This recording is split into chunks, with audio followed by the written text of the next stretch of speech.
ეკონომიკას პროგნოზირებადი გარემო სჭირდება. ეს მოსაზრება პრემიერ-მინისტრთან შეხვედრაზე მყოფი განსხვავებული პოზიციების მქონე ყველა ბიზნესმენს აერთიანებს. დისკუსია დახურულ კარს მიღმა 4 საათს გაგრძელდა. მთავრობის მეთაურთან ახალი არჩევნების აუცილებლობის სურვილით შესული ბიზნესმენების ნაწილის პოზიცია დღის ბოლოს შეიცვალა. უნდა გაგრძელდეს ესე, რომ ეკონომიკა შევინარჩუნოთ როგორმე, იმიტომ რომ უკვე ეთყობა სხვადასხვა მიმართულებებით, ეს იქნება ტურიზმი, ეს იქნება სარესტორნო ბიზნესი თუ რაღაცა ძალიან ვარდნა და უნდა გამოვიდეთ ყველა ერთად ამ მდგომარეობიდან. ეხლა მე ყველას გაინტერესებს ან ერთიან მეორე მხარის სასარგებლოდ რამე თქვა და ამას ვერ დამაცდენებ დღეს ვერაფრით რა.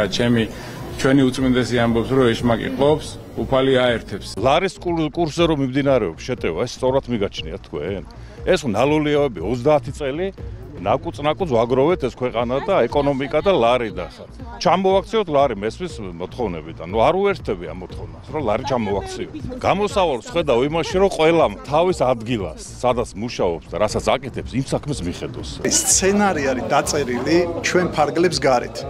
ამ სცენარით მიდის მოქმედება, ამ სცენარით მიდის მუშაობა და ხდება შემდეგი რამ, რომ ეს ახალგაზრდობა გამოიყენეს იმისთვის, რომ დაეტოვებინათ ახლა საზარბაზნე ხორცად, შეატოვეს, იმუშავეს მაქსიმალურად იმაზე, რომ გამოეწვიათ ესეთი ტემპერატურის გაცხელება. ჩვენი ქვეყანა არ ადარდებთ. განვიხილეთ მთელი ეს განვლილი გზა 12 წლის განმავლობაში, როგორ იარა ბიზნესმა და ქვეყანა.